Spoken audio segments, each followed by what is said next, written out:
बच्चों की आवाज गांव की पुरानी हवेली से गूंज रही थी। कहानी सुनाने के लिए उनकी माताजी ने सभी बच्चों को आपस में बैठने के लिए कहा। वे सभी समय की घड़ी का इंतजार कर रहे थे, जब घड़ी में 12 बजेंज तभी उनकी कहानी शुरू होगी। आखिरकार घड़ी में 12 बाज गए और सभी बच्चे अपनी नजरें एक दूसरे पर बंद करके ध्यान देने लगे। माताजी ने धीरे से बात करते हुए कहा, ये कहानी है उस जगह की जहां अजगर राज करता था। यह अजगर अंधेरे जंगल में बसता था और उसकी आवाज अपने दरबार में सभी को डरा देती थी। वहां आने वाले हर इंसान का शरीर वहीं रह जाता था, उनकी आत्मा को उसकी वश में करके। बच्चे डर से कांप गए, उनकी रूहें थरथरा रही थी। माताजी आगे बढ़ी और जारी रखी, एक रात एक बहादुर युवक उस जंगल में घूम रहा था। उसे अजगर की आवाज सुनाई दी। बिना डरे वह आवाज के पीछे चल पड़ा। अंधेरे जंगल में उसे कोई भी दिशा सूझ नहीं रही थी। चलते चलते वह खुद को गहरे जलते हुए घास के बीच पाया। बच्चों की संख्या कम हो गई थी। कुछ अधिक देर तक खामोशी थी। माताजी एक बार फिर धीरे से कहने लगी। युवक ने अपने पांव टाले और ध्यान से सुना। एक आवाज उसके पास से आ रही थी, थप थप थप।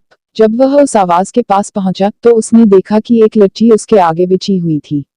एक बच्चा अपने आंखों को दरिया में दबा रहा था, दूसरे ने अपने मुंह पर हाथ रखा और तीसरे ने अपनी आवाज बंद कर ली। माताजी जारी रखी, जब उस युवक ने उस लट्ठी को छूने की कोशिश की तो एक भयानक दहाड़ गूंजी और अचानक सब कुछ अंधकार में ढल गया। सभी बच्चों ने आंखें खोल दी। दरवाजे के बाहर अंधकार में एक चिड़िया बाहर दौड़ती हुई दिखाई दी। माताजी बोली, यह चिड़िया अजगर की आत्मा है। जब उस युवक ने उस लट्ठी को छूने की कोशिश की तो उसकी आत्मा उसके शरीर में घुस गई। बच्चे डर के में कांपने लगे। माताजी कहानी जारी रखती है। वह युवक अब एक खतरनाक रूप लेकर अजगर के दरबार में चला गया। वहां अजगर ने उसके शरीर पर काबिल नजर रख ली।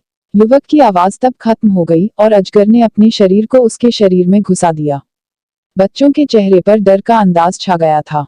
धीरे धीरे उन्होंने आपस में देखा और तब उन्होंने एक बार फिर देखा कि एक छोटा सा आदमी उनके आगे खड़ा हो गया था। वह बोला, मुझे इस दरबार से निकलने के लिए तुम्हारी मदद चाहिए। कृपया मेरी मदद करो। आधी रात के वक्त जब बच्चे नींद में सो रहे थे, वह छोटा सा आदमी सभी बच्चों को आकर्षित करने वाली वाणी में उठकर बोला, तुम सबको बचाने के लिए यहाँ से जल्दी भागो। यहाँ कुछ भी स्थायी नहीं है। बच्चे बिना सोचे ही उठे और उस छोटे आदमी के पीछे चल पड़े। वे एक छोटे से रास्ते से हवेली से बाहर निकल आए। जब वे खुद को सुरक्षित महसूस करने लगे तो उन्होंने पीछे मुड़कर देखा और हवेली को भयानक रूप में देखा। वह जलकर राख हो गई थी और अजगर की आत्मा उसकी आवाज में घुसी हुई थी।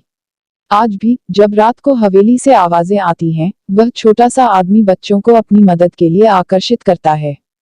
पर अजगर की आत्मा सदा उसे खतरनाक रूप देती है और जिन बच्चों को वो छूता है वे कभी वापस नहीं आते।